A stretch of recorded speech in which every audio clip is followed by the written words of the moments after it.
Have you had an experience with either buying or consuming any product that is considered unwholesome? And do you know that there are so much being done in ensuring that those products are not available for you to buy them? Well, we'll find out all of this and why it has been difficult to clear the system of products that are considered fake. And no one else but the Director General of the Standard Organization of Nigeria, Farouk Salim, is joining us on the interview today. Thank you so much for giving us your time. The act that gave life to the Standard Organization of Nigeria, Act 56 of 1971, mandated the organization, and one of the mandate is quite big. One of it is preparation of standards relating products. Let me find out from you, are there limitations to this mandate? And in terms of the kind of products SON will focus on and other products that SON may not have business with? Well, when it comes to setting standards, there are no limitations. Every item has a standard, and we are the custodians of those standards. We set them sometimes newly with the help of the stakeholders. The stakeholders, if you have a product that you want us to look at and there are no standards for it, we work with you together with your customers, and then we set the standards, and then it's there. So to answer your question precisely, there are no limits to what standards are set by Standard Organization of Nigeria. Some people believe that for every good product in the market, there are at least 3 fake products. Yes. Let me find out, what is SON doing in checking the production, the manufacturing of these products? Because if we check the manufacturing, then we begin to talk about distribution and then consumption. Well, I understand the feeling. Sometimes when you have prevalence, when you have a little bad, it covers all the good. So I understand why people feel that the market has more substandard goods than standard goods. But in the reality, there are more standard goods in the market than substandard goods. And when you say manufactured, most likely, I think you're talking about more like the goods in the market, because some of these goods are imported. Because to be fair to our manufacturers, most of the goods they manufacture in this country are up to standard, because we work with them from the setup of the factories, inspecting the products on a regular basis. That is why most of our made in Nigeria cables, lubricants are up to standard, and people actually, for some reason, are now faking them. So manufactured goods, we rarely see too many substandard goods in this country. But imported goods and other goods in the market, there is a prevalence, but it's not as bad as the perception is. If you are confident that most of the products manufactured in Nigeria are up to what your standards are, then it suggests that those fake products that we have in the system or in circulation, most of them most likely would have been imported. Now, what are you doing in order to check the importation of such unwholesome products? Well, we have our conformity assessment for imported goods. We call it SUNCAP, where if you're trying to import a product from another country, you have to go and talk to one of our inspection accredited firms, where you show them the product. And sometimes, if they don't know the company of that particular state or country, they will go and inspect the facility to make sure the product is okay, and they will give you a certificate, the SUNCAP certificate, which you are going to use to get your Form M and your importation license into the country. Now, there are issues. Sometimes these people will buy products without going through this process and import them into the country. Sometimes they get lucky, they get away with it. But if we catch them, which we do as much as we can, we will ask them we have to inspect the product again to make sure that the product is up to standards. And then we penalize them for not getting the conformity assessment done overseas before they come into the country. So to answer your question, technically, every product that is supposed to be imported must go through inspection firm to make sure the products are up to standard. But it's not always followed. Now, where is the missing link? Why has it been difficult to have absolute results in this? Is it the absence of relevant laws or poor implementation of those laws? Tell us where the missing link exists. Well, you see, in every illegality, there is an incentive. And when you have an incentive, people have ways of sidetracking that. For example, I'll give you a simpler example, maybe closer to home. We have illegal drugs in this country that are not manufactured in this country, but they are here. So what they do, people smuggle bad things into the country. Sometimes they go through the same good channels and then they escape surveillance. You do understand the fact that we are not in a position to inspect every item that comes into the country. Even if we are in the port, which we are not, we don't have the ability to check every container that comes in, because the bottleneck that might cause might be so bad that the whole economy of the country might be, affected. So to answer your question, we have abilities, we are inspecting, we have surveillance, we have intelligence in the market, and then we have people. The customs usually, ideally, they're supposed to reach out to us if they see products that they have difficulty in trying to ascertain if they are good or bad products. But the bottom line is the customs are not trained to look for standards. They're not trained to look for quality or even trademark. So what we really need to do is to be back where the items come in, which 85% of those items come into the country through the ports here in Lagos. So I assure you, if we are in the ports, then we minimize the leakages, because we will have the ability to check products, ascertain if the products are up to standard or not. But at this moment, the process is very much, it's like a boxer with their hands tied behind their back. They will try their best to box, but the opponent has a better opportunity to beat them. The people that bear the brunt of fake products in the market are people that ignorantly buy them for use in one way or the other.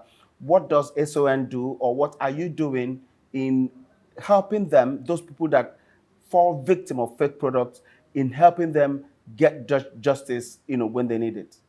Well, we have a consumer complaints department, more like a Servicom type, where any individual that has a complaint about a product can actually walk into any of our offices and ask for that department, and you can make a report.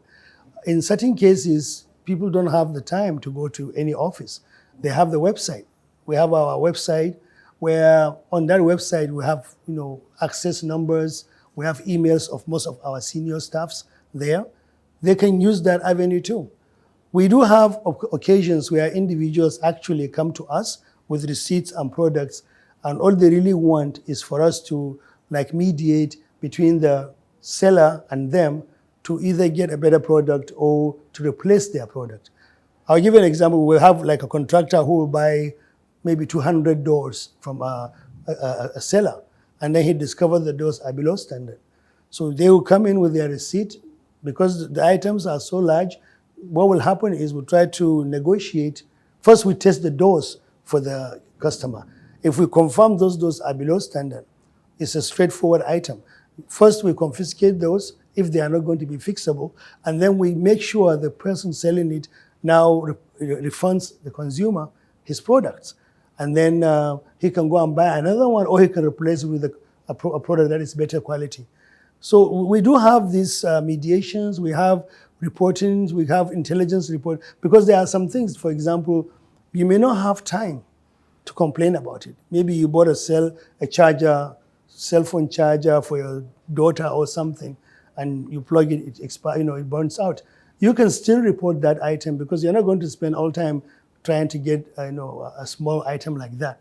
But when you report it, it's our responsibility.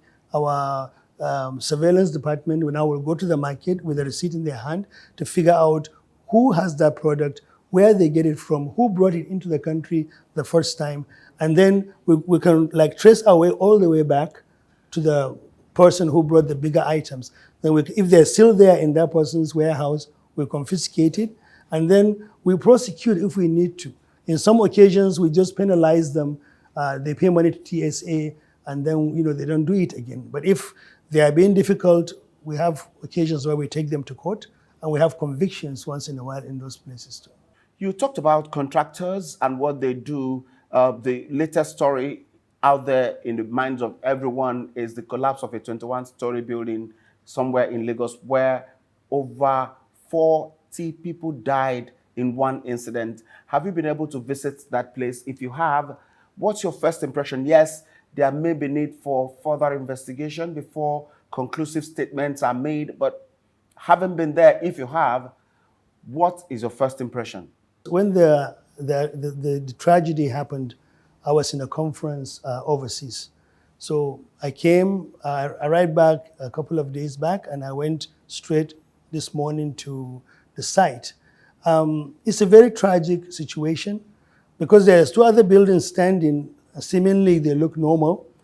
This other building that collapsed it looks very tragic.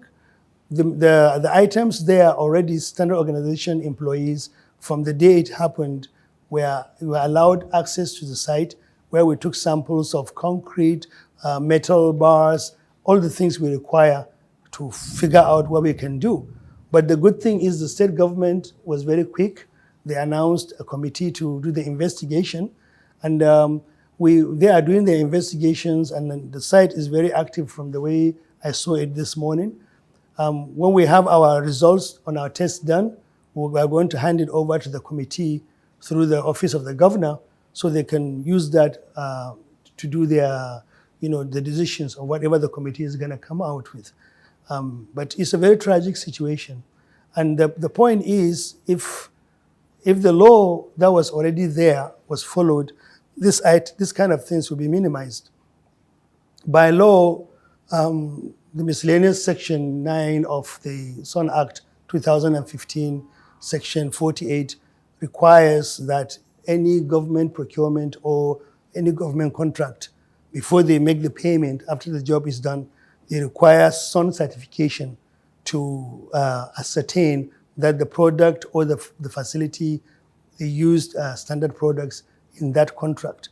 Well, unfortunately, that aspect has not been applied for the last maybe 6 years when the Act came to life, maybe because it's cumbersome or maybe because we didn't push hard enough, maybe we didn't sensitize enough. But we are working on it now because we figure this is one of the best ways we can do to minimize this kind of problems. Even though the Act says government procurement, but with the state government, we are in a federal system. The National State Assembly in Lagos can require the same thing through using SON's expertise for any building, even outside public building. With that kind of requirement, it's easier for us to, while the building is in progress, we can inspect. We have the people and the expertise to do it. And then when the building is done, before individuals move and risk their lives, we can still inspect the documentation and see if the product, the things were followed while the product, the building was being, built. So the law is there, unfortunately, hasn't been enforced, but we hope to use it. And hopefully with the result of the committee by the state government, we should be able to come up with more long-term measures to avoid this kind of tragedy. From your wide mandate, the wide mandate that your organization have, I'm wondering, I want to know if your scope covers the digital platform, because we know that almost every activity of mankind now is going digital. Many people sell and buy products, including edible products, online. Do you have the power to regulate what happens online? You see, the Standard Organization of Nigeria, unfortunately, we are a very big organization in terms of purview, places where we are supposed to be able to do our job. We're limited sometimes either due to personnel or due to logistics. But yes, we are able to monitor online activity. The only problem with that is, say for example, you go to a Jumia website and bought a pen. That item is so small, when they mail it to you, they may not even have a warehouse that keeps that.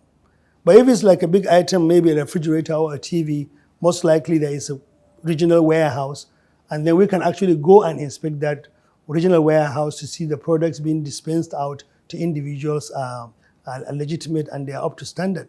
So a lot of times, just even in foreign countries, they depend on customer feedback to be able to track items that were sold online that are substandard. So if you buy something is substandard, most likely the Nigerian thing to do is throw it away and buy the next one. But if you go to other countries, they will go to the person's website and give them no stars, complain about it, and then report to an agency like ours with a receipt and the thing, say this is where we bought it, this is how much we paid, and this is the product. If it's below standard, can you follow up for us? In that kind of situation, it's easy for us to track most of the sources of the transaction. But there are some products that are being hawked to be sold in Nigeria, but from another country. So the complications are there, but honestly, I think we have the ability to track it down. And we are working, we need just feedback from the consumers. A lot of these issues we are having is because nobody reaches out to us to tell us these products are below standards. The federal government some time ago gave a directive for the calibration of weight bridges across the country. How has that project been? What has SON done in that regard? Well, interestingly, it's one of our biggest departments, metrology. We have a big facility in Enugu, which is an institute of metrology.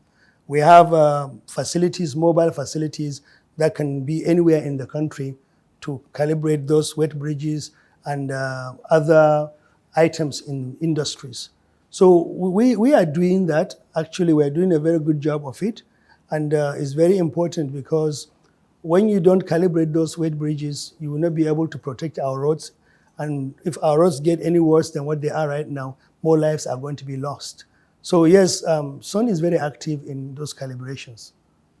Have you encountered any hindrance in pushing that project or policy through? What have you encountered? What are the hindrances that SON has recorded along the path?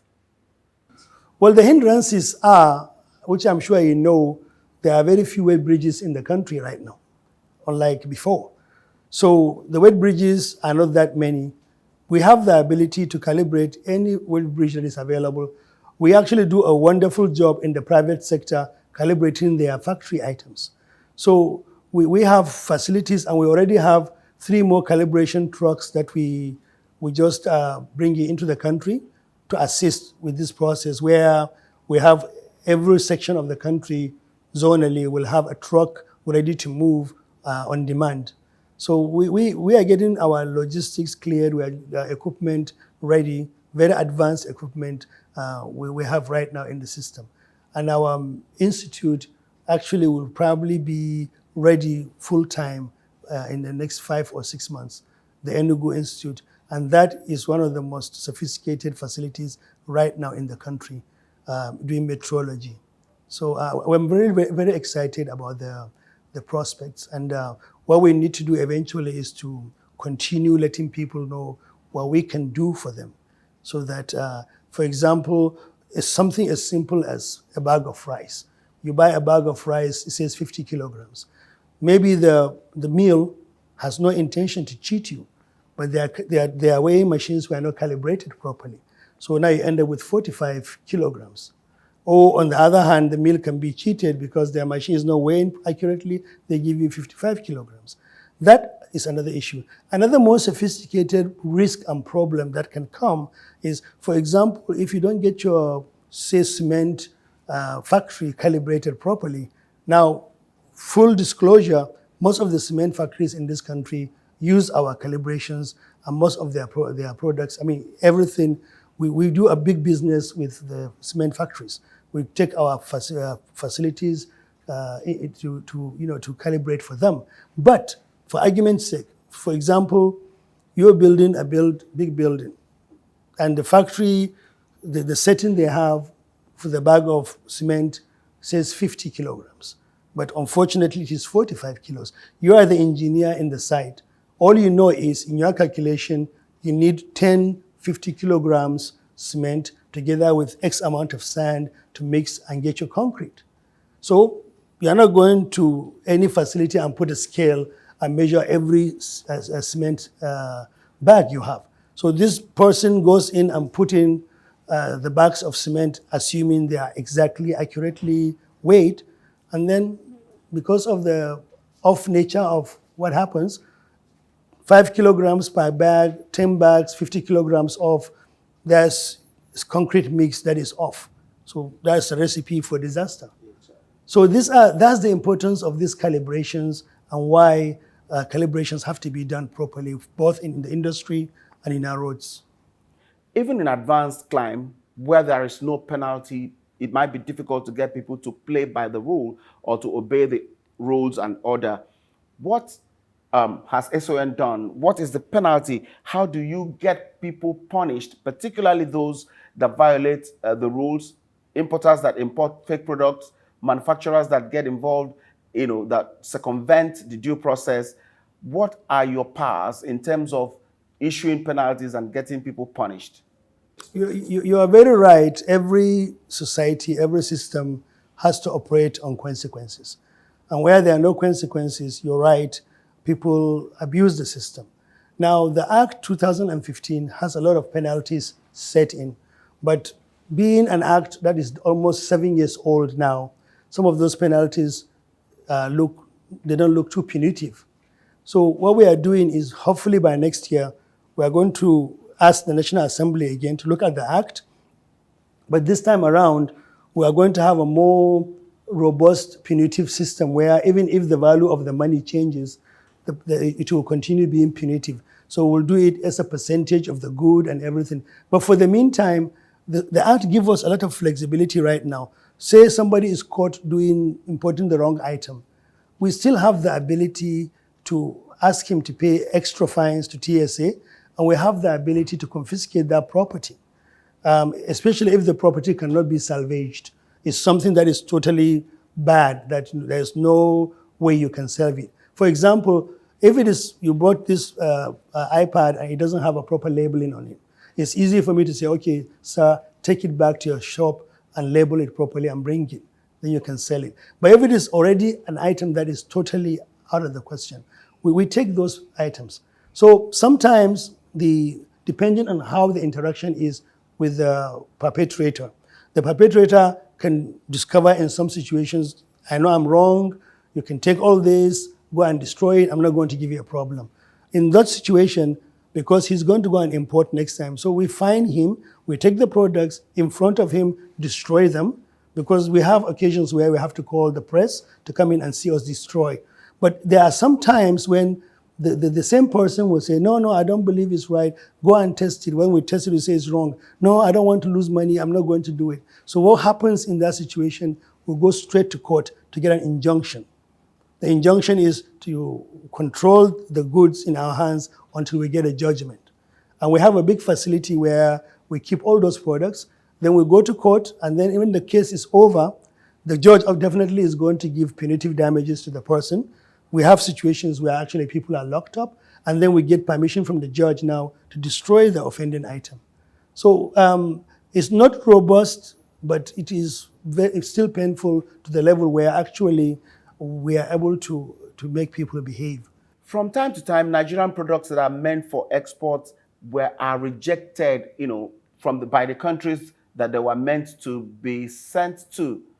Has SON gotten involved in this? Are you worried about this? And if you are, what are you doing, in ensuring that the quality of products that Nigeria send out for export meet the required standard, so that there won't be this sometimes embarrassing situation? Because we know that if we get it right, not just that business activities in Nigeria will improve, it will also show up our revenue.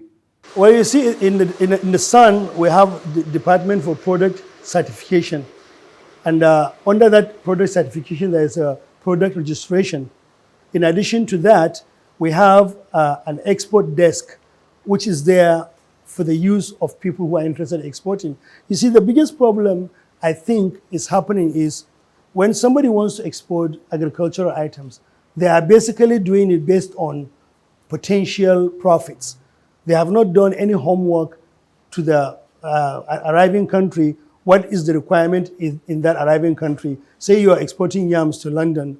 You want to go and find out what the UK policy is on that item. I assure you, if you do your due diligence from the beginning, you will see that the department there in UK or the agricultural quarantine requires certification from a lab. We have a lab here that is a food lab where you bring your yam, we test it, we say how many carbohydrates, how much stuff is in the yam, and then we ascertain there are no insects in that facility. Then we give you a certificate to export. So if the person does their homework properly, you find out that they will be the ones coming to us to seek this guidance, and then we guide them. If any product that comes through us and is certified, I assure you it will not be rejected in any country. Thank you so much for giving us your time on the interview. We appreciate this a lot. Thank you. Thank you very much. Thank you very much. I appreciate it. And to you that watched, we are glad that you did. Let's do it again. Thanks for watching.